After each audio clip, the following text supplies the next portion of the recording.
자, 지난번에 16장에 그 첫 번째 천사가 대접을 땅에다가 쏟았다 그랬죠. 그래서 그 땅은 뭘 말한다 그랬습니까? 각종 이 사람의 마음밭을 이야기한다 그랬죠. 둘째는 바다에다가 쏟았어요. 바다는 온 세상을 상징한다고 그랬습니다. 그리고 셋째는 강과 그 물 근원에다가 쏟았어요. 그러니까 그 모든 것이 전부 다 또 이렇게 잘못되고, 그 잘못된 것들이 다 이렇게 재앙이 내려졌는 거야. 그리고 이제 이렇게 쭉쭉쭉 전부 다 넷째가 그 대접을 해다 쏟았다 그랬습니다. 해는 망고의 많은 그 역대의 그 왕들과 그런 것들을 이렇게 상징하고 그랬습니다. 자, 그러는데 오늘 이 17장에 와서는 이제 어디다가 이 그 대접을 쏟았나? 일곱 대접을 가진 일곱째 마지막 천사가 어디다가 쏟았나? 큰 음녀, 물 위에 앉아있는 큰 음녀에 받을 심판을 내게 보이리라. 물 위에 앉아있는 큰 음녀의 그 심판이래요. 그래서 이거는 무엇을 말하는 것이냐? 그 음녀는 곧 하나님을 제대로 섬기지 못했던 육적 교회, 세상의 모든 문물을 받아들이고 그렇게 했던 그 음녀 교회를 그것을 상징합니다. 그래서 일곱째 대접의 재앙은 그것을 이제 온 이 세상에 하나님을 믿되 잘못 믿었는 모든 교회들이 뭐 정말 참 사람이 봐도 택도 아닌 그런 교회들이 지금 많이 이렇게 있습니다. 수많은 교회들이, 그런 교회들이 바로 음녀 교회라고 성경에서 이렇게 말씀을 하는데요. 하나님의 말씀, 진리의 말씀대로 살지 않으면, 또 세상과 짝하고 돌아다니면, 그런 교회, 세상의 모든 문물을 받아들이면 그것은 음녀 교회로 말을 하는 것입니다. 그리고 그 중에서도 더 가장 1번 가는 음녀 교회는 무엇이냐 하면은 천주교회예요. 천주교회가 그런 많은 그 역사의 그것을 안고 많은 그 하나님의 참된 진리를 위해서 사는 게 아니라 이 천주교회가 많은 그 우상들을 받아들이고 이렇게 하면서 그 이름 말할 수 없는 세상하고 그렇게 짝짓고, 또 천주교회는 뭐 불교하고도 그렇게 다 그렇게 하고 있어요. 신부들이 신학교 다니는데 그 신학교에서 저는 이 신부들은 뭘 공부하는고 싶어가 제가 아주 옛날에 어떤 카페에 가입을 해가지고 그 카페, 천주교회 카페 거기 가입을 해서 거기서 한번 이렇게 그 신학교의 그 과목과 통정을 살펴본 적이 있었습니다. 그런데 거기에서 그 신부들이 많은 이렇게 학문을 배우고 여러 가지 고급적 진리를 배우기는 하는데, 그 중에서 특별한 한 과목이 있어요. 그 과목은 불교의 교리를 꼭 필수 과목으로 배워야 된다는 거야. 그래서 그 필수 과목으로 그것을 배우지 않으면 그 신학교를 졸업할 수가 없대요. 그걸 보고 저는 정말로 깜짝 놀랐어요. 아, 그렇구나. 이 천주교회는 이렇게 다른 그 하나님 외에 다른 신들하고도 같이 교통을 하고 이 교접을 하면서 이렇게 그 교회가 지속이 되어지는구나라는 것을 발견하고 하나하나 이제 점점 많은 것을 이렇게 알게 됐어. 그런 것 같이 거기가 이제 뭐냐 하면은 또 이제 가장 마지막 때에 뭘로 나온 등장을, 이 마지막 7년 대환란 때는 뭘로 등장을 하느냐 하면 거짓 선지자로 등장을 해요. 그래서 거짓 선지자 노릇을 하며 이후 공동체의 총통이 지금은 아직 나오지는 않았지만 나올 건데요. 그게 바로 적그리스도입니다. 그래서 그 적그리스도를 보필하는 선지자 역할을 하는 요렇게 해서 자기네들의 이 세트가 이런 모든 교단 세트가 맞아지는 이런 그 일이 이렇게 벌어지는 것을 성경을 통하여서 우리는 이렇게 알 수가 있습니다. 그래서 그 거짓 선지자로 등장을 해서 이제 적그리스도를 포필하고 적그리스도가 이 땅 위에서 얼마만큼 7년 대환란 중에 이 세상에 많은 거짓말과 또 많은 영혼들을 기만하고 많은 술수로서 속이는 것을 그것을 이제 우리는 깨달아야 될 것입니다. 그래서 주님은 뭐냐 하면은 어느 누구하고도 우리는 타협을 하면 안 돼. 이 길은 세상적으로 볼 때 그리스도의 길은 세상으로 볼 때는 고독한 길이고 세상으로 볼 때는 외로운 길이라고 그러한 것을 우리는 알아야 되지만 세상에 외롭지도 않아요. 고독하지도 않아요. 왜냐하면은 이 외로운 길을 걸어간다, 그 고독한 길을 걸어간다고 하지만 날마다 성령이 같이 하시는 거예요. 성령이 함께 하시니까 성령께서 깨달음을 주고 성령께서 은혜를 주고 성령이 모든 것을 다 우리로 하여금 능히 이겨낼 수 있도록 날마다 나를 신앙으로 강화시키고 신앙으로 재촉하고 밀어주는 이런 일을 이 성령이 하시는 거예요. 그래서 성령에 충만한 사람이 되면 이런 모든 것들을 다 극복하고 세상을 극복하고 믿음과 인내를 가지고 인내로서 믿음을 가지고 그렇게 그 그리스도의 승리를 같이 이룰 수가 있는 것이다 하는 그런 그 말씀입니다.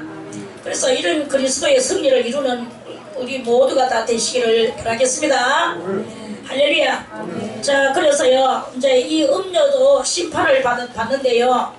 심판을 받는데 땅의 임금들도 그러더러 음행하였고, 자 오늘날 많은 교회들과 천주교회도 그거는 말할 것도 없고 그 많은 육적인 교회들이 세상하고 이렇게 팔짱을 끼고 세상하고 어깨동무를 하며 또 땅의 임금들은 무엇입니까? 대통령들이잖아요. 수상이고 임금이잖아.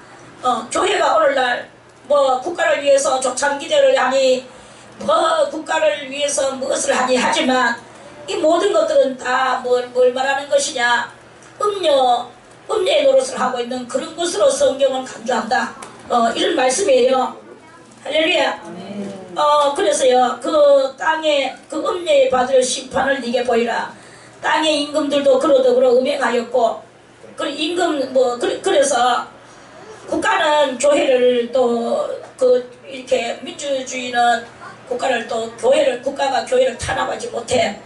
왜냐하면 이 민주주의가 종교 자유가 있다는 그 미명도 있고 이제 뭐냐면 이 교회는 또 교세를 많이 성도들의 이 숫자를 많이 늘려요. 성도들의 숫자를 많이 늘리는 그것을 아주 그거를 많은 목회자들이 그것을 영광으로 생각하고 있는 거예요. 그 영광으로 생각하는 이게 바로 왕들하고 결탁을 맺고자 하는 그런 뜻도 있고 성도가 많아야 자기의 명예가 올라간다고 그렇게 생각을 합니다. 그래서 성도가 많은 교회 사역자들은 모가지에 기구슬을 딱 해가지고 교만이 하늘을 찌르면서 아주 점잔을 떨고 거들먹거리지만 하나님은 그 모든 그 비밀들을 하나님은 아시는 거예요.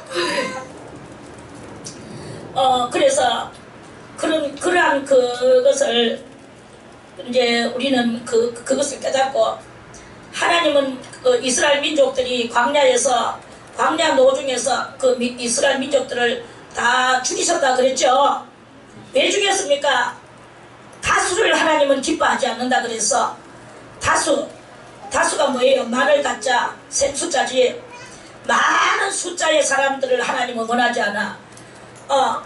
많은 숫자라도 하나님은 뭘 원하시느냐? 가상적이고 가짜적이고 거짓성적인 이런 믿음의 소유자들은 하나님 앞에 다 멸망당하고 광야 노중에서 죽여버렸어요. 고린도 그 전서 15장에 보세요. 고린도전서 15장에 하나님께서는 그 다수를 기뻐하지 않는다 그랬어. 다수를 기뻐하지 아니하셨기 때문에 다 광야 노중에서 저들이 멸망을 받았느니라. 그랬죠? 그런데 이제 주님은 숫자의 많음과 작음을 주님은 그것에 관여를 안 해. 주님은 또 돈이 있다 없다에 이런 것도 관여 안 해. 하나님은 한 사람이라도 좋으니까 진실로 하나님을 바르게 믿고 신령하게 믿고 또는 그 진실하게 믿는 이런 믿음의 사람들을 하나님은 원하고 계신다. 이런 말씀이에요. 할렐루야. 그래서 다수를 기뻐하지 아니하시고 광야 노중에서 다 죽여버리셨어요. 그 애국에서 그렇게 귀하게 끌고 나와가 얼마나 많은 10가지 재앙을 하며 그 끌고 나왔는 그 민족들입니까? 그럼에도 불구하고 주님께서는 광야 노중에서 다 죽여버렸어요. 지금도 하나님의 뜻은 그러합니다. 우리가 하나님의 뜻대로 살지 못하면 광야 노중에서 죽습니다. 광야 노중은 저 이스라엘 민족이 걸어가던 그 광야만이 광야가 아닙니다. 우리가 지금 인생 광야, 우리가 지금 살아가고 있는 이 인생 광야에서 그 광야에서 우리는 그 구원도 못 받고 죽을 수밖에 없는 이러한 그 우리들의 이 인생의 이 신앙의 삶의 실정이다. 이런 말씀이에요. 할렐루야. 그래서 이제 그러니까 하나님은 결국에는 뭐냐, 이제 이 음녀 교회를 심판하고 그 교회를 멸망시키게 한다. 어떤 방법으로 할 것이냐? 방법은 땅에, 그래서 그 많은 사람들이 그 성도의 숫자 가지고, 많은 목회자들이 성도의 숫자를 가지고 거들먹거리고, 또는 그 성도가 많은 목회자는 목에 기구슬 해가 거들먹거리고, 성도가 몇 명 없는 사람은 기죽어 가지고 그렇게 이제 어디 모임에 가도 항상 기죽어 가지고 말이 없고, 이렇게 가 있는 게 바로 오늘날 많은 그 사역자들의 그 실태 상황의 그 모습들입니다. 이제 그러는데요, 주님께서 그러면은 땅의 임금들도 그러더그러 음행하였고 땅에 거하는 자들도 그 음행의 포도주에 취하였다 하고 이래요. 자, 우리 말씀을 하나 찾아서 읽어보겠습니다. 이사야 28장을 보겠습니다. 이사야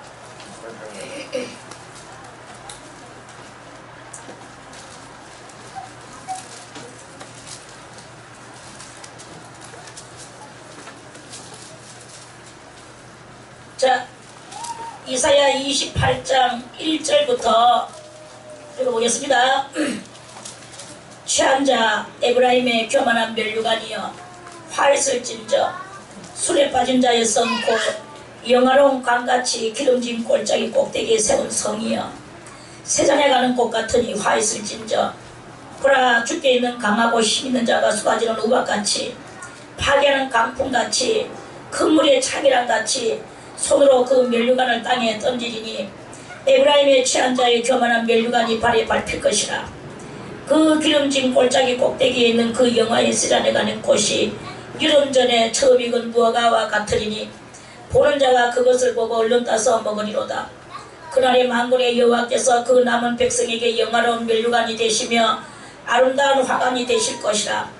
재판석에 앉은 자에게는 판결하는 신이 되시며 성문에서 싸움을 물리치는 자에게는 힘이 되시리로다마는 이 유다 사람들도 포도주로 인하여 옆구름치며 독주로 인하여 비틀거리며 제사장과 선지자도 독주로 인하여 옆구름치며 포도주에 빠지며 독주로 인하여 비틀거리며 이상을 그릇풀며 재판할 때에 실수하나니 모든 상에는 토한 것 더러운 것이 가득하고 깨끗한 것이 없도다.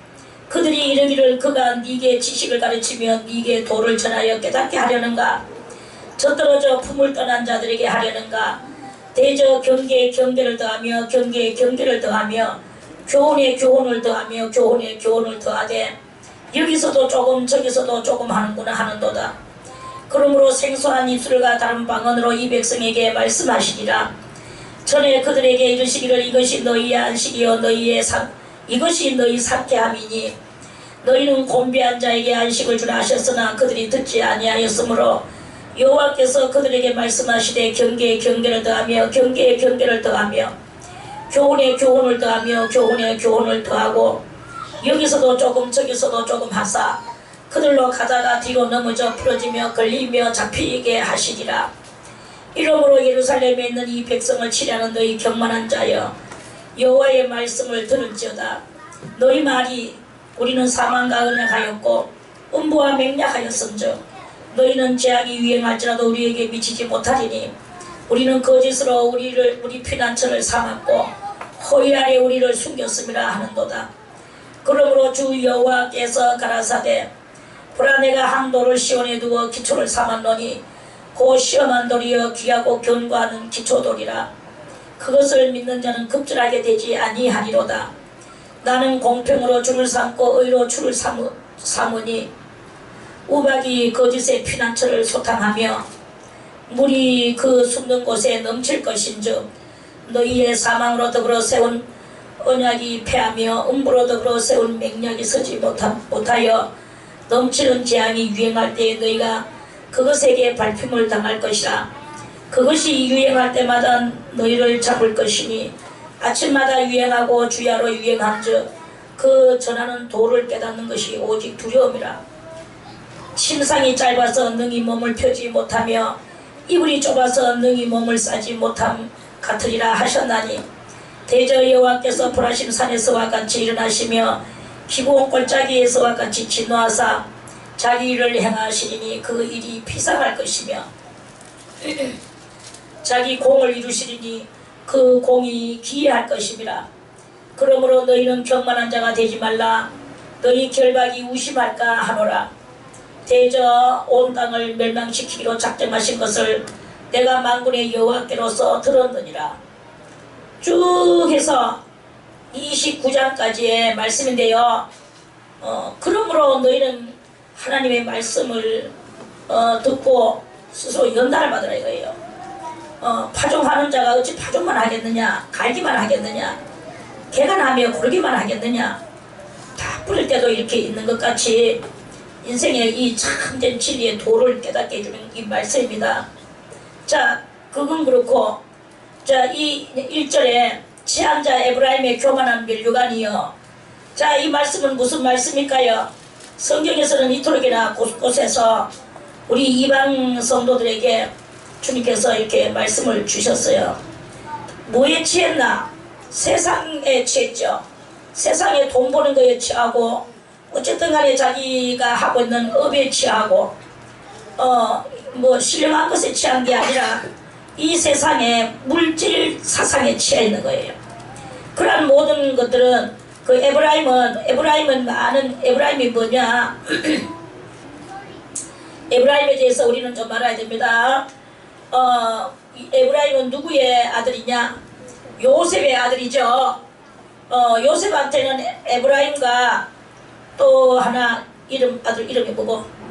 므낫세라는 그 아들이 있었어. 므낫세가 아니지. 므낫세 맞아요. 므낫세는 시스기야의 아들 아닌가? 같은 동명이가. 그렇구나. 아무튼 므낫세는 맏아들이고 에브라임은 둘째 아들이에요. 이렇게 둘째 아들인데 그 이제 요셉의 아버지는 이름이 뭐겠죠? 야곱이겠죠. 야곱이가 이제 그 자식들 12명이 있는 속에서 가장 사랑했는 게 요셉이었어요. 근데 그 요셉이가 짐승한테 물려 죽는 줄 알았는데 오랜 세월을 살다 보니까 애굽의 총리 대신이 돼가지고 턱 나타났는 거예요. 정체가 드러났는 거야. 그래서 이제 그 아들을 너무너무 사랑하고 그 아들 덕분에 흉년도 면하고 굶어 죽는 것도 면하고 이러면서 늙음하게 아들 덕분에 잘 이제 살으셨어. 그리고 이제 돌아가실 때가 됐는데 이제 정말로 요셉이한테 축복을 해주고 싶었어요. 그래서 요셉에게 어떤 축복을 줬느냐. 요셉에게는 요셉이는 12아들 속에서 그 12아들의 반열에서 11번째 아들입니다.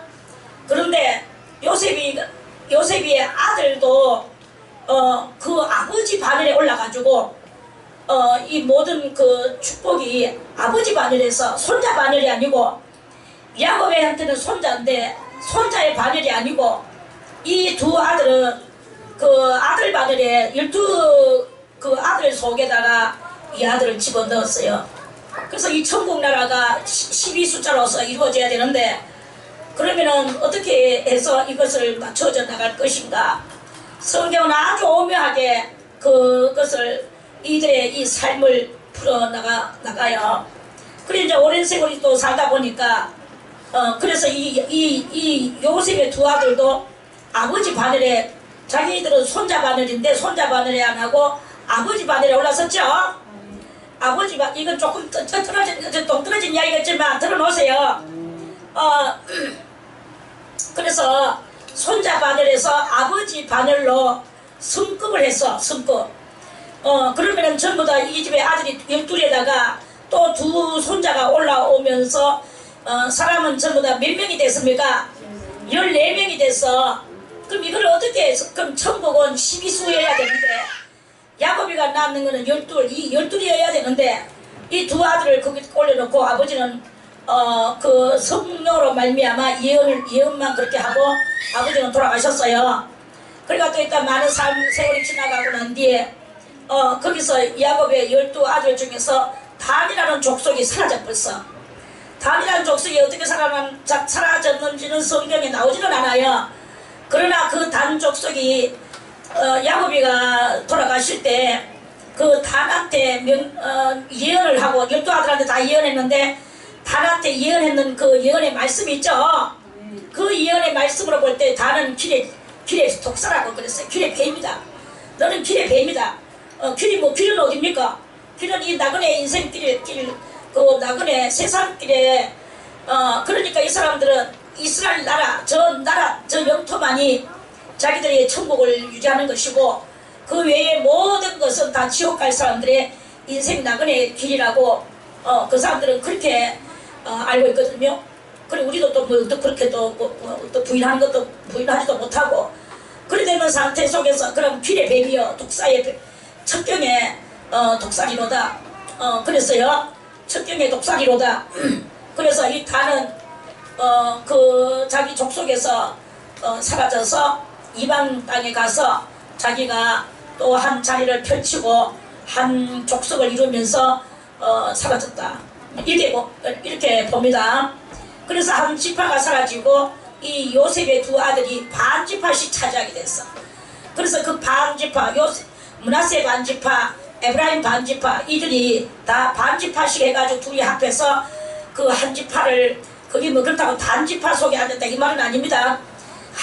그러니까 이 반열 속에서의 숫자를 그걸 이야기하는 거예요. 그렇게 이제 그랬는데 아버지 야곱이가 돌아가시면서 이 두 아들한테 자기 아들의 그 바늘에다가 올리는 축복을 해주면서 특히나 그 나라 사람들은 이 오른손의 축복을 대단히 중요하게 여기고 왼손의 축복을 별로로 생각하고 있어요. 그 사람들은 오른손으로는 밥 먹고 왼손으로는 화장실 가고 이렇게 하는 그런 그 사람들의 하나의 풍속입니다. 그런데 이 할아버지가 손자들한테 축복을 해주는데 둘째 손자한테 오른손을 띄건져주는 거예요. 그 요셉이는 지극히 이성적이죠. 그래서 아버지 이 아이가 맞이고 이 아이는 차남입니다. 아버지 손을 요셉이가 딱 얻어뜨렸어. 그랬는데도 불구하고 야곱이는 뭐라고 말씀하셨나? 아들아 나도 안다 아들아. 그러나 나도 알지만 오른손을 이 므낫세한테 올려야 되는 것을 알지만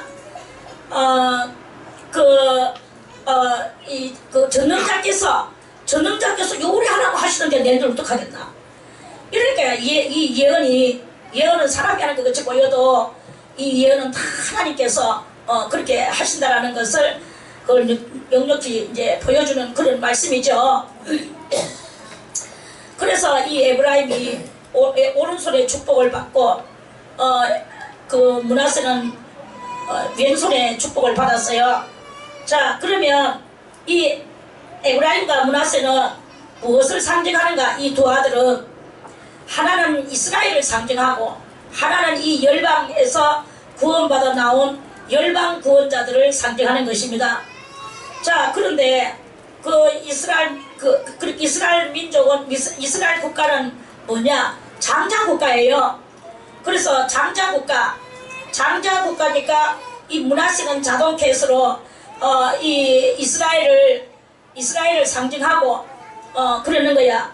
그런데 저 이스라엘이 장자 국가로 하나님께서 저 이스라엘 민족을 만민 가운데 만 국가 중에서 선택을 하셔서 하나님의 축복된 그 국가로 하나님이 이렇게 이끌고 광야를 거쳐서 가나안 땅을 정착을 하게 하면서 많은 축복과 그 은혜 가운데 살게 하면서 거기에 가장 큰 축복은 뭐냐? 율법, 모세를 통한 율법이 이 나라를 정확하게 하나님의 국가로 세우는데 그 모든 일을 감당했는 이런 역사들이 있습니다. 그래서 그 나라는 이제 이 율법을 가지고 하나님의 법치 국가가 되고 많은 이 열방들은 이스라엘의 그 율법을 흠모하고 거기서 따가져 와가지고 각자 자기들의 국가에 또 법을 만들기도 하고 이렇게 하는데 천하 만민 가운데 이 율법과 같은 그런 율법은 이 하늘나라에 없다, 이런 말씀입니다. 그래서 그런 그 엄청난 율법을 받아가지고 그 나라가 이렇게 존재하고 수없이 핍박을 받으며 멸망하고 멸종될 것만 같았으나 다시 또 살아나고 또 다시 이어지고 그 연대가 다함이 없는 이런 그 나라를 오늘까지 이렇게 지켜놓은 거예요. 할렐루야. 그러한 그 속에서 이제 그런 속에서 이제 세월은 지나서 그리스도가 오셨죠. 그리스도가 오셨는데 어디로 오셨는가? 율법 가운데로 오셨는 거예요. 율법 가운데로 오셔서 그 율법을 완성시키는 엄청난 그 일을 그리스도께서 하셨죠. 너희는 눈으로 이는 이루라고 하였으나 나는 너희에게 이르노니, 이게 바로 그리스도의 완성법입니다. 그리고 사탄이 돌 가지고 떡떡이를 만들어서 먹으라고 말을 했을 때 경에 기록하였으되 사람이 떡으로만 사는 것이 아니요 하나님의 입에서 나오는 모든 말씀으로 산다고 이렇게 그 예수님이 경에 기록하였으되 나는 너희에게 이르노니, 이게 바로 예수 그리스도의 그 율법의 가장 그 클라이막스적 핵심입니다. 할렐루야. 그것을 그 율법을 완성시키기 위하여 예수님은 그 율법이 있는 이스라엘로 오셨는 거예요. 오셨고 그 율법의 그 모든 진액을 예수님은 다 가지고 열방에다가 펼쳐서 그래서 열방 사람들이 이제 예수를 통하여 십자가의 그 피 아래로 다 들어오게 됐어요. 그래서 누구든지 예수의 피를 의지하고 그 십자가의 그에서 부활하셨는 그것을 믿기만 하면 다 구원을 받는 이런 놀라운 역사가 열방 가운데 펼쳐졌습니다. 그러니까 하나님의 하나님의 본심은 무엇이냐? 하나님의 본심은 이스라엘 민족을 사랑해서 그러는 것이 아니라 이스라엘 민족이 열방에서 가장 못났고 숫자도 작고 아까도 목회자가 세력이 많으면 뭐가지 기부사 한다고 그랬지만은 하나님은 그 숫자의 그 많고 작음을 논하지 않으신다 이거예요. 하나님은 진실한 그 백성을 원하시는데 그 이스라엘 민족들도 진실하지 못했어. 그 사람들도 가늠을 했고 그 사람들도 원망을 했고 그 사람들도 우상 숭배를 했고 그 사람들도 하나님을 시험하는 이런 많은 범죄를 이렇게 부렸기 때문에, 범죄를 저질렀기 때문에 주님께서 사랑할래야 도저히 사랑할 수가 없는 그런 민족이었습니다. 그런데 하나님께서 그 나라를 일단 선택하셔서 그 나라를 뭘로 만들으셨느냐? 교과서적 열방을 향하여 교과서적 국가로 만들으셨어요. 그래서 우리 열방인들이 예수를 통하여 하나님을 믿게 되면 이 이스라엘에서 나온 성경을 교과서로 그 사람들이 살고 있는 모든 풍속을 우리가 들으며 배우며 교과서적으로 그렇게 우리가 이렇게 믿고 그렇게 믿을 때 그때 하나님께서 많은 축복을 주신다. 그래서 하나님은 그 이스라엘 민족만 그 사랑하고 그 민족만 구원시키려고 하는 게 아니고 하나님의 원초적인 뜻은 많은 온 세상에 여호와의 이름을 부르는 자에게 구원함을 주시려고 하는 이게 바로 하나님의 그 본뜻이다 이 말입니다. 그래서 그들이 무엇을 가지고 하나님 앞에 나올 것인가, 이 교과서적 국가를 보고 하나님 앞에 나오도록 그렇게 하는 거예요. 그래서 여러분들이요, 우리가 이방 가운데서 이렇게 믿었는데 이제 이것은 무엇을 말하는 것이냐. 자, 먼저 나오는 것이 장자겠죠. 두 번째 나오는 것은 차남이겠죠. 차자겠죠. 먼저 나오는 그 므낫세는 왼손의 축복을 받았어요.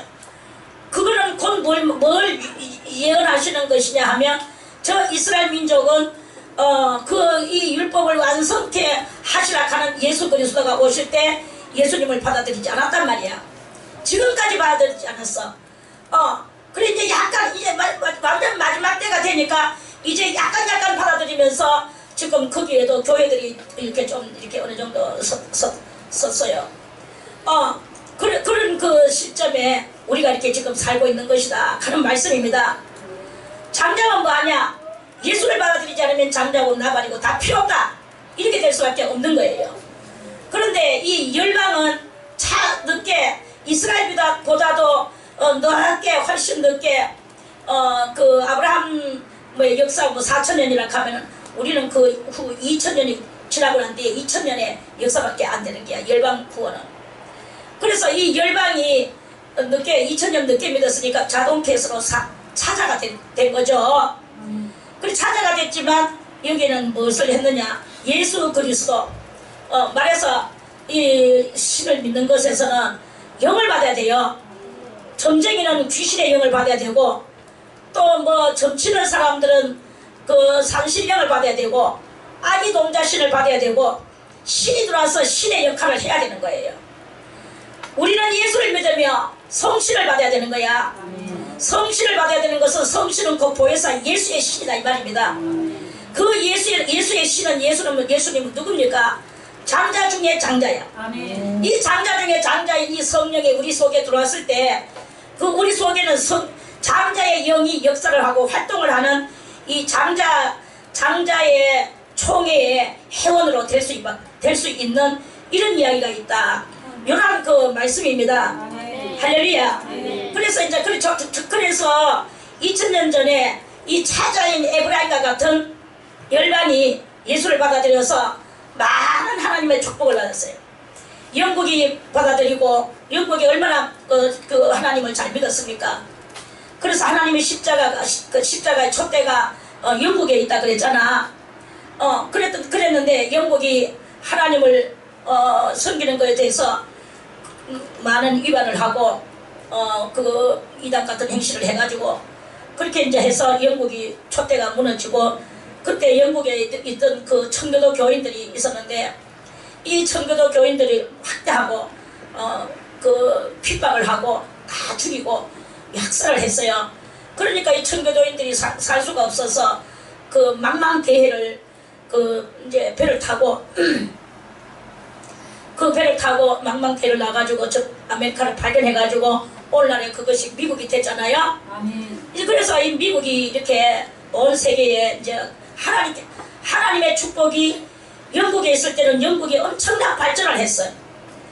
그리고 또 하나님의 그 촛대가 미국으로 이제 청교도를 따라서 미국으로 왔을 때 미국이 엄청난 발전, 미국 전 세계에서 일본으로 발전을 한, 역사는 크지 않지만 하나님의 함께 하심으로 말미암아 이스라엘도 숫자도 작고 아주 나약한 존재들이지만 그들을 하나님께서는 뭉쳐가지고 이 세상에서 가장 강한 나라로 만들어 주셨는 것과 같이, 저 미국이라는 나라도 청교도 정신을 가지고 할 때 하나님께서 엄청난 축복을 이렇게 주셨어요.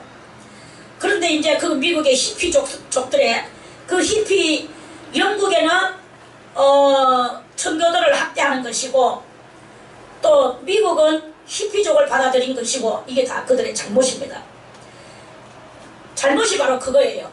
그래서 이제 이렇게 있는데, 우리는 미국의 그 보호함을 받고 살다 보니까 우리도 이 약소국가에서 전 세계에서 가장 또 약한 조그마한 이런 그 나라인 우리 이제 이것인데, 청교도 정신적 미국의 그 신앙과 진리를 받아들였을 때는 촛대가 미국에 있는 것이 한국으로 왔어요. 한국으로 와서 한국에 이 촛대가 있는데, 지금 이 한국에도 너무나 이렇게 뭐랄까나 타락되고 이런 음료 교회들이 바글바글 하니까 그러니까 이 촛대가 지금은 다른 데로 움직이지려고 하는데, 어디로 움직여질 것이냐, 그 소련으로 움직여질 것이냐, 아니면은 중국으로 갈 것이냐, 이렇게 둘 중에 지금 많은 수수께끼를 지금 가지고 패션 마크가 이렇게 붙어 있습니다. 그럼 우리들이 해야 될 일은 무엇이냐? 우리 한 사람이라도 더 진리의 말씀을, 이 진리의 말씀을 듣고 한 사람이라도 더 이 세상과 짜가는 그런 교회가 되지 않고 오직 이 빌라델피아 교회 같은 이 교회가 돼야 되는 거예요. 적은 능력을 가지고도 하나님의 말씀을 지키며 하나님의 뜻을 따라서 생명을 걸고 주님을 믿어나가는 진실한 믿음의 소유자들이 돼야 된다 이 말입니다. 이 믿음이 뭐 누가 이 믿음을 누가 뭐 측정을 할 수 있습니까? 남의 믿음을 누가 아무도 측정할 수 없어요.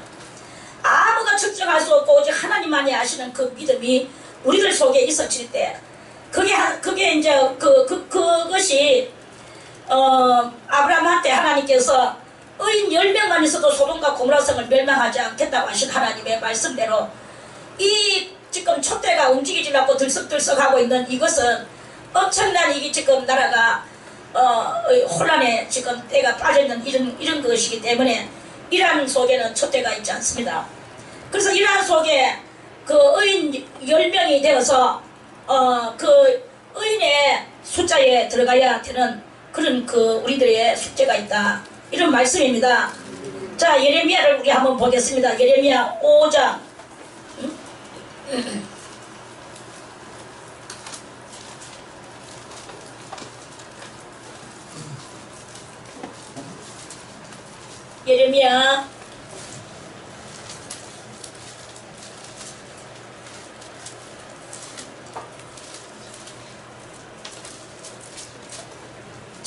예레미야 5장 1절을 보겠습니다.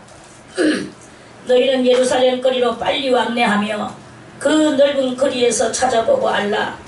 너희가 만일 공의를 행하며 진리를 구하는 자를 한 사람이라도 찾으면 내가 이 성을 사하리라. 그랬죠? 한 사람이라도 있으면 이 성이 사해진대요. 그런데 그 한 사람이 없음으로써 이 나라의 촛대가 움직여질 그게 많다 이런 말씀입니다. 자, 그래서 이 촛대가 있는 국가는 부흥합니다. 촛대가 있는 국가는 축복이, 육적인 축복이든지 영적인 축복이든지 이 촛대가 있는 교회는 국가는 모든 것이 풍요로워지는 일들이 일어나는 거예요. 영국이 대단히 풍요로웠었죠. 그리고 또 미국이 대단히 풍요로웠었죠. 이런 모든 것들은 다 그 하나님의 역사가 있었기 때문에 그렇습니다. 지금 우리나라도 대단히 풍요로운 때에 있습니다. 이것은 하나님의 촛대가 있기 때문에 그러한 것이다 이런 말씀입니다. 다 남이야 의뢰든 말든 내 한 사람이 의인이 돼가지고 이 자리를, 이 국가를 지켜야 되는 게 바로 나가지고 조창기도에 찾아가고 태극기 들고 물길을 일으키고 이런다고 그거 뭐가 되는 게 아니야. 속에는 욕심과 탐심과 음욕과 질투와 이런 버글버글한 것들을 가지고는 하나님의 나라를 이룰 수가 없는 거예요. 촛대를 지킬 수가 없는 게야. 우리는 누가 뭐라 하더라도 내 이 믿음을 가지고 주님의 전 앞에서 진실로 나라와 민족을 위해서, 아니면은 하나님의 촛대가 이 나라에서 물러가지 않도록 그 촛대를 우리가 붙들고 기도를 해야 되는 거예요. 그렇게 할 때 그 모든 그 의가 이루어지는 거야. 막 싸돌아대고 뭉쳐가 댕기고 이런 모든 것들은 마귀의 작단입니다. 제 아무리 태극기를 들었다 해도 개코도 아니야. 그런 것들은 다 아무것도 아닙니다. 하나님은 그런 것을 다 광야 노중에서 죽여버려요. 이제 우리는 영원히 살아야 되는 거야. 내 속에 믿음을 가지고 내 영혼을 살고 내가 의인이 되었을 때 내 한 사람을 인하여 모든 것이 살아나는 그런 놀라운 역사가 일어나게 된다 이런 말씀입니다. 교회 오늘날 많은 교회들이 성도가 많고 1000명이 되고 몇천 명이 되고 몇만 명이 되면은 그것을 가지고 자랑으로 여기지만, 그러나 환난 때가 오면은 큰 대폭이 만났을 때 성가시 무화과나무 가시 우르륵 떨어지듯이 이 모든 사람들이 다, 모든 그 사역자들이 다 떨어진다 그랬어.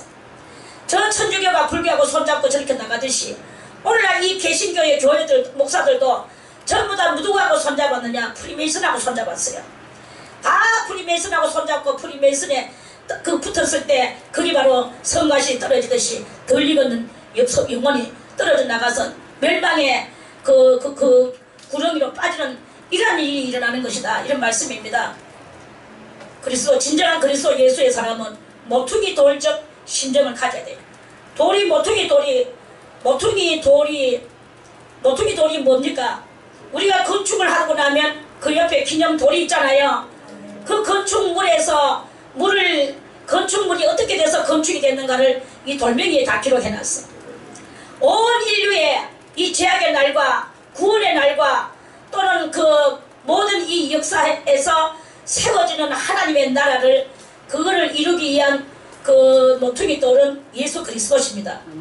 역사의 기록을 들고 있는 분은 예수님이시단 말이야. 그럼 그 예수의 영이 우리 심령 가운데 오면 우리도 모퉁이 돌적 역사가 돼야 돼요. 하늘의 뜻을 알고 땅의 뜻을 알고 하나님 여호와의 뜻을 알아서 그것을 가지고 내가 모퉁이 돌같이 내 속에 항상 기록해놓고 그 기록된 것을 그대로 누가 알아주든 말아주든 한 모퉁이에서 그 역사를 안고 살아야 되는 거예요. 그 역사를 안고 믿음으로 살아야 되는 거야. 이게 바로 그 하나님께서 바라시는 참된 에브라임이 되도록 주님이 그렇게 말씀을 하시는 것이다, 이 말입니다. 그런데 오늘날 이 참된 에브라임과 같이 하나님 앞에 많은 축복을 받았는데 그 축복으로 말미암아 교만이 들어가가지고 에브라임의 교만한 면류관이 그 면류관이 땅바닥에 떨어져서 수많은 사람들이 그 면류관을 짓밟고 지나간다. 그래서 그게 얼마나 수치와 낭패입니까? 할렐루야. 아멘. 이런 수치와 낭패를 당하는 거야. 여기에 이것을 좀 이거를 좀 그러려고 하면 시간이 많이 걸리겠지만 하나님은 우리들에게 말씀하시기를 이사야 28장 그 12절에 전에 그들에게 이르시기를 하나님은요 그들에게 이르시기를 누구에게? 가장 그 1번에게 아브라함이죠. 가장 2번은 또 모세죠. 가장 또 1번은 누구입니까? 많은 이렇게 지도자들이에요. 그런 지도자들을 시대마다 나타나는 지도자들한테 주님은 말씀하시기를 이것이 너희 안식이고 이것이 너희 상쾌합니다. 그거를 너희 상쾌합니다. 이건 뭐냐? 하나님의 진리의 말씀이 바로 우리 영혼의 안식이고 우리 영혼을 캐캐 묻어서 죄로 말미암아 우리는 캐캐 묻었던 그 것들이 이 진리의 말씀으로 말미암아 깨끗이 씻기는 그 상쾌함이 이루어지는 그것을 뜻하는 거예요. 그래서 이름으로 14절 이름으로 예루살렘에 있는 이 백성을 치라는 너희 경만한 자요. 그래서 이 오늘날 많은 목회자들이 경만해야 돼요. 경만하다는 말이 뭡니까? 경자는 가벼울 경자야. 그리고 하나님을 가볍게 여기고 만홀히 여기고 하나님을 믿되 장난삼아 믿고 자기들의 이익을 챙기면서 자꾸 노릇을 하고 오늘날 이 수많은 사람들이 일하면서 교회들이 온 세상가에 갈려져 있는 게요. 이러한 교회들을 주님께서는 다 이제 멸망시키시고 일곱 번째 재앙으로 이렇게 재앙을 내리신다, 이런 말씀입니다. 자, 그래서요 다시 요한계시록 17장에 다 뭐 말할 수가 없어서요. 자, 그래서요 이제 이 음료는 무엇일까? 음료에 대해 정체에 대해서 이제 3절에 곧 성령으로 나를 데리고 광야로 가니라. 내가 보니 여자가 붉은빛 짐승을 탔는데, 자, 여자는 뭘 상징한다 그랬죠? 교회를 상징합니다. 하나님의 성령은 밤모섬에 사도 요한이를 데리고 광야로 갔어요. 교회는 뭐냐? 우리는 이 교회를 생각하면 구원의 뭐 처소요, 또는 뭐 노아의 방주요, 뭐 여러 가지 이렇게 상징을 많이 이렇게 합니다. 그런데 가장 정답의 그 상징은 뭐냐? 이 교회는 광야예요. 여러분들이 이 교회는 은혜스러운 교회구나, 이 교회에서 내가 뭘 해야 되지, 은혜를 받아야 되지 라고 말을 하지만 그거는 다 잘못된 생각입니다. 설교가 은혜스럽다고 해서 그 자기가 은혜스러운 장소가 되는 것은 아닙니다. 설교가 은혜스러울수록 그 장소는 광야가 돼야 돼요. 자, 예수님 말씀하시기를 너희가 광야에 무엇을 보려고 나갔더냐? 부드러운 옷을 입은 자를 보려고 나갔더냐? 부드러운 옷을 입은 자는 왕궁에 있느니라. 그러면 너희가 무엇을 보려고 나갔더냐? 흔들리는 갈대를 보려고 나갔더냐? 흔들리는 갈대. 오늘은 이리 갔다 저리 가면 이게 정처가 없는 게야. 여기가 어디에 딱 하면 일로 따라가고 저기 어디에 딱 하면 절로 따라가고 여기서 병 고친다 하면 이로 따라가고 절로 따라가고 이렇게 주대없는 신앙에 이런 모든 것들이 그것을 가지고 주님께서는 갈대를 보려고 나갔느냐? 흔들리는 갈대. 그런 신앙의 소유자들이 바로 이렇게 그거를 보려고 우리가 신앙생활 하는 게 아니다. 이리 흔들리고 저리 흔들리는 사람을 보려고 이 교회에 와서 신앙생활 하는 것이 아니다. 좋은 옷을 입고 부드러운 옷을 입고 사치스럽게 해가지고 왔다고 해서 그런 사람을 보려고 왔는 게 아니다. 너희가 뭘 보려고 왔느냐? 너희가 무엇을 보려고 왔느냐? 선지자를 보려고 왔느냐? 그래, 내가 선지자 중에 가장 큰 자니라 예수님께서 이렇게 말씀하셨잖아요. 아멘. 교회에는요 예언을 들어야 돼요. 예언을 또 듣고 예언을 성취시켜 나가야 되고 예언을 이루어 나가는 게 이 교회예요. 교회에 그 교회가 그렇게 되지 않았을 때는 그거는 바로 세상 교회예요. 그거는 마귀 집단일 수밖에 없어. 그래서 무슨 교회고 두아디라 교회인가 어디를 보고 말씀하셨죠. 거기는 믿는다, 자칭 믿는다고는 하나 유대인들이 자칭 믿는다고는 하나 사탄의 회다. 교회가 아니고 사탄의 회다. 이렇게 말씀하셨어요. 오늘날 이 교회가 사탄의 회가 있는 데가 있는 그런 게 얼마나 많이 있습니까? 정말로 이건 남의 교회를 가지고 나쁜 말 하고 싶은 그런 건 아니야. 너무 안타까워요. 누가 이 말 하고 싶겠습니까? 이 교회도 좋은 교회다, 저 교회도 좋은 거다, 몽땅 다 좋은 교회로 말하고 싶죠. 그런데 성경에서도 이 음녀교회를 지금 이렇게 지탄하고 있는 이러한 그 말씀을 우리가 있는데 이것을 우리는 안 찾아볼 수가 없는 그런 이야기 아니겠습니까? 그래서 우리는 정말 이 마지막 시대가 될수록 이 교회에 대한 정의도 바르게 가져야 되고 또 교회를 바르게 인식하고 교회 생활을 바르게 해야 돼. 교회에 어떤 사람은 사랑받으러 가가지고 아이고 집사님 안녕하십니까 끌어안고 막 이렇게 반가워하고 이런 것을 보려 그렇게 안 해주면 또 성질 나가지고 또 빽빽빽거리고 이런 모든 것들은 다 잘못된 그 신앙관들입니다. 정상적 신앙관은 내가 예수가 돼야 되는 게 이게 정상적 신앙관이에요. 예수가 남을 위하여 철저히 희생하고 죽으셨듯이 죽기까지 하셨듯이 우리는 남한테 인사받으려고 노력도 하지 마세요. 남한테 칭찬받으려고 노력도 하지 마세요. 인사 안 하는 그 인간이 지옥 갔겠죠. 그럼 남의 지옥 가든 또 뭐 상관있어? 내나 인사 잘하고 내나 완전하게 하고 내나 완벽하게 이렇게 믿으려고 이런 믿음의 소유자들이 될 때 이 광야에서 깨달음을 가지고 하나님을 섬겨나갈 때 주님께서 하늘의 그 신령한 말씀과 또는 계시 정신과 예언의 말씀을 다 던져 주실 것입니다. 그리고 주님의 사랑을 받을 것입니다. 주님께서 말씀하시기를 주 여호와께서는 그 비밀을 종 선지자들에게 알려지 아니하시고는 결코 행하심이 없다 그랬어요. 종 선지자에게 다 알려주고 행하시거든요. 주님이 그렇게 무례한 주님이십니까? 온다 하면 다 나팔을 불어서 신호하지요. 그런데 우리가 뒷구녕이 어두워서 우리가 죄로 눈가리가 멀어서 우리가 못 들은단 말이야. 못 보고 이런 누구를 탓합니까? 그러한 그 말씀이란 말이에요. 그러니까 우리는 이 교회 생활을 하되 예언의 은사를 받아야 돼요. 그리고 신령한 은사를 받아야 되고 그리고 남을 위하여 내 한 목숨 기꺼이 내놓을 줄 아는 이런 사랑의 확신이 되어야 됩니다. 그렇게 할 때 그리스도의 나팔 소리를 들을 수 있는 예언을 성취시키는 그런 성도가 될 것이다.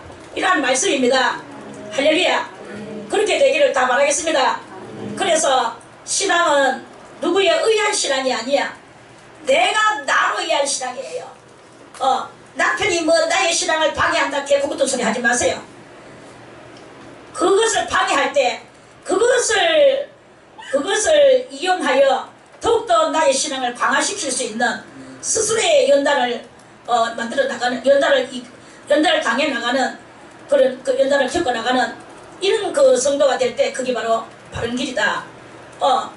또 우리 마누라가 내 신앙을 자꾸 방해한다. 그것도 개구부터 소리입니다. 그것을 통하여 더욱더 내 믿음을 강화시키는, 그리고 주님 앞에 주여 나의 이 연약함, 내가 저 소리를 들을 때 그게 옳지 않은 소리인데 그거를 듣고 내가 좌지우지 당하지 않는 그런 굳센 믿음의 소리자가 되게 해주시옵소서. 주님 앞에 자기를 단련시키는 그런 그 믿음이어야 되는 거야. 원장님이 원장님이 뭐 어쩌고저쩌고 그런 말 하지 마세요. 원장님을 통하여 여러분들이 또 더 강화돼야 되는 그런 것이 나오겠죠. 항상 좋은 말만 해주겠습니까? 여러분들이 잘못을 하고 있는데도 좋은 말만 해주겠습니까? 나쁜 일을 하고 있으니까 나쁘게 말하지. 인사를 안 하고 또 그 일 범절도 없고 망나니같이 사니까 말을 하지. 그러면은 그 말을 안 하면은 여러분들은 지옥 가는 대로 그대로 놔두는 게야. 그러면 좋겠나? 그것은 아닌 거지. 그러면은 그렇게 하지 말았고 가는데 그걸 가지고 말도 안 듣고 그렇게 하면 지가 지옥 가지. 뭐 마누라가 말 안 듣는 거 가지고 마누라가 지옥 가는 게 아니야. 남편이 말 안 듣는다고 해서 남편이 지옥 가는 게 아니야. 형제와 이 모든 형제 사이도 다 모든 것은 내 자신과의 싸움인 거예요. 이런 싸움을 싸우면서 이 교회 생활에 익숙해져 가는 그런 우리들이 돼야 될 것입니다. 만약에 그렇게 하지 않았을 경우 이 교회들이 많은 교세권을 들고 정부하고 같이 결탁하고 손잡고 무슨 조찬 기도회니 뭐 국가를 위한 기도회니 무슨 뭐 금열철야니, 금열철야는 그렇게 않지만은 뭐 국가를 위한 금열철야니 다 그 엉뚱한 그 이야기들입니다. 이게 바로 음료 교회들의 행위다. 그런 말씀입니다. 할렐루야. 자, 광야로 갔어요. 요한이를 데리고 갔는데 그 요한이가 내가 보니 여자가 붉은빛 짐승을 탔는데 이래서요. 여자는 교회하고 그랬죠. 교회가 붉은빛 짐승을 탔어. 교회가 이 상징과 비유와 피사의 환상입니다. 상징과 비유와 피사의 환상이에요. 요한이가 받는 환상입니다. 멋진 환상이죠. 아주 의미심장한 환상입니다. 교회가 그러면 붉은빛 짐승을 탔대. 붉은빛은 뭘 상징하느냐? 붉은빛은 유물론적 사상을 상징합니다. 유물론적 사상이요. 유물론적 사상이 정부 차원으로 볼 때는 공산 사상이에요. 그래서 이 공산은 바로 신은 없다. 오직 물질 가지고 서로 이래서 서로 같이 나누자 이것입니다. 그래서 그 교회가 오늘날 자기들은 하나님을 믿고 예수님을 부른다고는 하나 자기들도 알지 못하는 사이에 이러한 그 세상 세속에 그 세속을 타고 앉았다 이 말입니다. 세속을 타고 앉았어. 짐승은 뭐냐? 짐승은 육의 본능대로 살아가는 그 요소다 이런 말씀입니다. 그래서 이 유물론적 사상은 육신의 이 사고를 가지고 있는데 그 사고를 타고 교회가 이 교회가 이렇게 교회가 운영되고 있더라. 이런 말씀이에요. 할렐루야. 탔는데 그 짐승의 몸에 참남된 이름들이 가득하고, 그래서 이 짐승은 뭐냐? 육적인 사고방식이라고는 하지만 육적인 사고방식을 누구를 통해서, 하나님은 여호와의 신이나 귀신들이나 다 사람을 타고 역사하거든요. 그러면은 이 짐승은 무엇이냐? 그거는 바로 적그리스도. 교회가 적그리스도하고 결탁을 하고 온 세상의 교회와 온 세상의 그 이후 공동체에 참여를 해서 유물론적 사상이 팽배한 교회의 그 모습을 이야기하는 것입니다. 할렐루야. 탔는데 그 짐승의 몸에 참남된 이름이 가득하고 이름들이 가득하고 7머리와 10뿔이 있으며, 자, 이 짐승은 적그리스도라고 그랬죠? 적그리스도가 이제 나타날 건데요. 이 적그리스도는 무슨 역사를 안고 나타나느냐?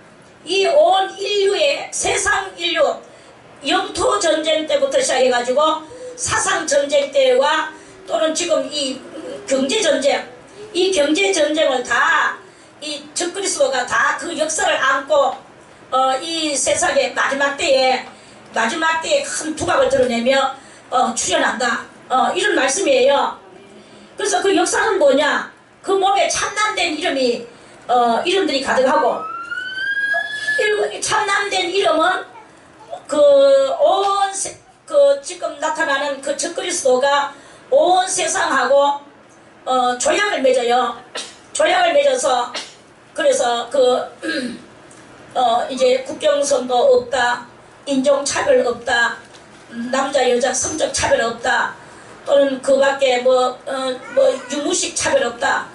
너가 어떤 수단을 쓰든 방법을 쓰든 너희들이 너의 힘으로 열심히 일해서 모아서, 또 아니면은 또 일해서 모으는 것이 없다면 땅의 자원이라도 팔아서 너희들이 온 세상에 다 국제 교류를 서로 맺자. 이게 바로 참남된 이름들입니다. 그래서 그것들이 이제 끄트머리에 가면 어저께도 말씀을 드렸지만 이제 그 자원을 가지고 그 왕노릇하며 살던 모든 이 국가들이 이제 자원이 떨어질수록 위기에 이제 몰린다고 그랬죠. 위기에 몰리면 어떻게 됩니까? 그러면 우리가 속았구나.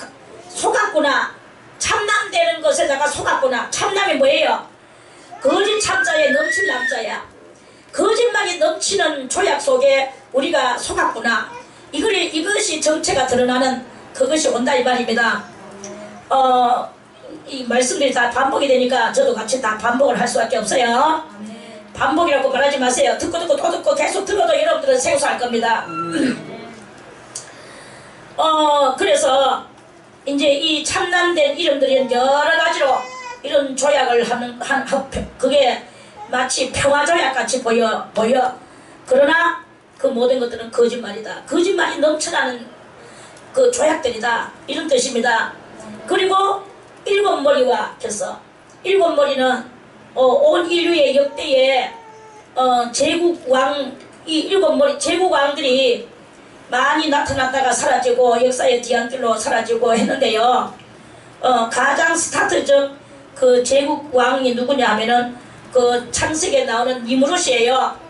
그 니무롯의 그 후유증이 지금 천주교회에서 그 마리아 동상에 아기 예수를 안고 있는 이것이나 마리아가 그 홀로 서 있는 것이나 이런 모든 것들이 다 누가 흘러내렸는 그 역사를 하냐 하면은 바로 니무롯이 흘러내린 역사예요.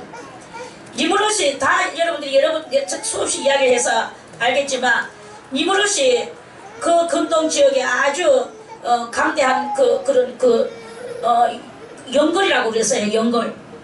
특이한 사냥꾼이라고 그랬어. 특이한 사냥꾼 연걸이야. 이 니무롯이 이제 그것도 뭐 인간이다 보니까 뒤졌어.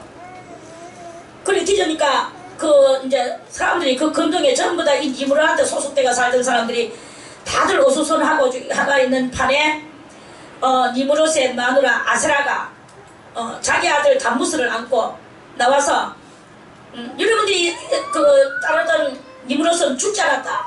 저 하늘의 태양을 봐라. 이러면서 그 태양을 가리키면서 태양이 니무롯이라고 가리켰어요. 그래서 엄청난 신이 돼가지고 하늘에 걸려있다. 이제 태양 위에서 여러분들을 다스릴 것이다. 그리고 여러분들이 무슨 일이 있으면 이제 이 담무스를 섬기라. 이래가지고 아기 예수를 아기 예수가 아니고 아기 단무스를 번쩍 들고 온 그 근동 그 모든 사람들한테 보였어요. 그러니까 사람들이 와와와 단무스 막 단무스 이래가지고 그 아기 단무스가 그때에 이제 그 단무스 너희들은 우상을 만들어라. 우상을 만들면 그 우상을 너희들이 사가지고 가서 너희 집에 모시면 너희 집에 이제 농사가 잘 될 것이고 부부 금실이 악순환적인 집안에는 순환으로 될 것이고 그리고 자식들이 효자가 나올 것이고 이런 그 가정에서 꼭 필요한 그리고 전쟁에 또 그것을 단무스 아기 단무스 하나 만들었어.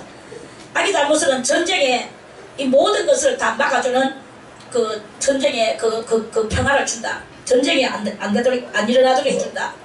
이러면서 수없는 우상을 금으로 만들고 돌로 만들고 나무로 만들고 흙으로 만들고 많은 우상들을 만들어서 수많은 사람들이 그 우상을 사가지고 저 그러다 어이구 열받자고 그러네. 아이고 그러고 나서 주저앉았네. 차가 맨날 저간다니까. 아 오늘 열받자 많이 그랬다.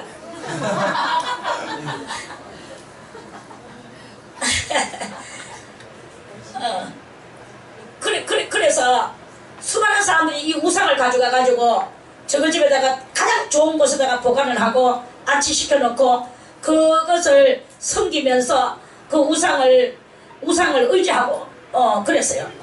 이게 이제 오늘까지 쫙 해가지고 뭐 프랑스로 가면 프랑스의 이름을 따서 그 아스라요 또 단무스요 또 뭐 네덜란드로 가면 네덜란드의 우상을 따고 모든 이 근대 그 나라 수많은 세월 속에 수많은 나라들 속에 이게 펼쳐져 그 우상은 수많은 고가에 팔리고 또는 이리 팔리고 저리 팔려서 아스라는 아주 대부자가 되고 그렇게 하면서 흘러내려왔는데 그 아스라를 통하여 누구가 역사를 했느냐? 사탄 마귀가 역사를 한 거예요. 그래가지고 수많은 이제 이름들이 또 비슷한 이름들로 바뀌고 하면서 이제 사람도 바뀌는 거예요. 그래가지고 이제 이 천주교회가 그때 그 무슨 시대 때고 그 노마 시대 때 그 노마 시대 때에 천주교회가 쓸 때에도 이 마귀가 그 영주기를 거기다 줘가지고 거기도 그렇게 우상을 만드는 거예요. 하나님은 하늘이나 땅이나 바다이나 아래나 어디든지 하나님은 우상을 만들지도 말고 거기에 절하지도 말라 그랬어. 그런데 그것을 유유히 만들어 놓고 그것을 갖다가 온 세계에다가 자랑하고 이렇게 하는 이 모든 것들은 다 귀신의 이 짐승 같은 교회가 하고 있는 그러한 작동이다. 이런 말씀입니다. 절대 우리는 우상을 만들면 안 돼요. 여러분이요 뭐 가면 여러분들은 뭐 필통에다가 옷에다가 전신만신 짐승의 그림을 무엇을 뭐 고양이의 그림을 이렇게 하면서 들고 다니면서 아무 감각 없는 그런 감각 없는 신앙생활을 하는데 이런 모든 것에서 우리는 예민해야 될 필요성이 있습니다. 그래서 이런 모든 것들을 다 우리는 배제하고 우리는 정말로 하나님 앞에서 이 아주 순진무구한 심령의 소유자가 되어서 하나님께서 주시는 그 말씀만을 그것을 붙들고 지키면서 그리스도 예수 재림하시기를 기다려야 되는 그러한 그 우리들이다. 이런 말씀입니다. 아멘. 자 그래서요 그 일곱 머리는 역대의 제왕들이에요. 말해서 제국 왕들이다 이 말입니다. 제국 왕들이 좀 이렇게 들어들어 이렇게 나왔지만 그 역사에 가장 큰 제국 왕 7명의 그들의 이 줄기를 마지막 때에 적그리스도가 그 줄기를 받았다 이 말입니다. 예수님은 무슨 줄기를 받았습니까? 예수님은 하나님의 말씀의 줄기를 받았죠. 그래서 예수님은 그랬죠. 요한복음에서 나는 아버지께 들은 것만 가지고 말한다. 내가 아버지께 들은 것을 가지고 말하지 않고 내대로 말했다면 나는 나쁜 사람 것이다. 너희들이 안 믿어도 된다. 그러나 내가 옳지 못하다. 그러나 나는 아버지께로부터 들은 것만 말하기 때문에 나는 옳다. 예수님이 요한복음에서 그렇게 말씀하셨잖아요. 그래, 예수님은 바로 그것을 가지고 오셨지만 이 마귀는 역대 이 제왕들 적그리스도는 역대 이 제국 않고 이렇게 이 세상에 공공연히 이게 나타날 것이다. 이런 말씀입니다. 할렐루야. 자, 그리고요, 어디 갔나? 자, 7머리와 10뿔이 있으며, 10뿔은 이제 온 세계가 서로 이제 그 영토 전쟁도 끝났고 사상 전쟁도 이제 끝났고 이제 뭐냐면 경제 전쟁이 왔어요. 경제 전쟁 시대가 왔는데 바로 지금이 이 경제 전쟁 시대입니다. 아도 돈 가면 막 찾아가도 깨고 울다가도 끝이고 돈 세상이 이제 온다고. 지금 현재가 돈 세상입니다. 돈이 없으면 뭐 아무것도 못하는 세상이야. 그런 사실 아무것도 못합니까? 다 할 수 있습니다. 여러분들이 지금 집안에 있는 거 그거 다 그냥 그거 다 먹어치우고 있는 거 입어 치우려고 하면 돈 1푼도 없을 것같아요. 그럼에도 불구하고 돈 뭐니 해도 뭐니야 뭐니 이러면서 살잖아요. 이거는 무엇이냐? 경제전쟁 시대에 시발렸는 여러분들의 영혼이라는 것을만 알면 됩니다. 그냥 물론 돈은 뭐 있어야 되겠죠. 그래서 필요한 돈이 필요할 때 돈을 써야 되겠지. 그러나 필요 없는 데도 쓰고 이렇게 하는 그런 것이 아니라 청교도 정신을 가져야 되는 거예요. 미국이 왜 영국에 있는 촛대를 자기가 물려받았을까요? 청교도 정신이기 때문에 받은 거예요. 청교도 정신은 뭡니까? 청교도 정신은 오늘도 해가 지기까지 아침에 일찍 일어나서 밭에 나가서 자급자족하며 농사지으며 사는 게 청교도 정신이에요. 그리고 많은 것을 모으려고 하지 않아.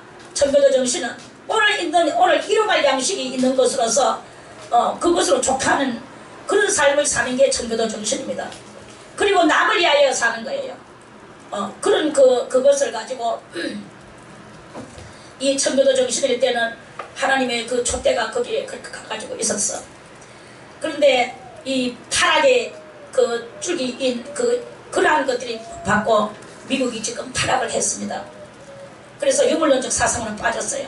지금 온 세계가 다 붉은 이 음행의 그 붉은 짐승의 그 관할을 받으면서 살아가고 있는 게 지금 이 온 세상이다 하는 그런 말씀입니다.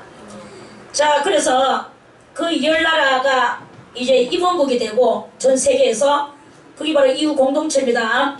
10나라가 임원국이 되고 그 밖에 많은 나라들이 회원국으로 또 참가를 해. 회원국이 안 된 나라도 있고. 그런데 이제 이렇게 회원국이 돼서 같이 국제 시장에 나가서 팔기도 하고 사기도 하는 이런 그 무역이 중점이 되는 게 바로 이 경제 전쟁 시대의 가장 핵심이다 이 말입니다. 무역의 중점의 시대, 그게 바로 이 7년 대환란의 시대다 하는 그런 말씀입니다. 자, 오늘은 3절까지만 말씀을 드리고요. 이 교회가 어떻게 지금 이렇게 무엇으로 꾸며가 있는가 그거에 대해서 또 내일 말씀을 또 드리겠습니다. 할렐루야.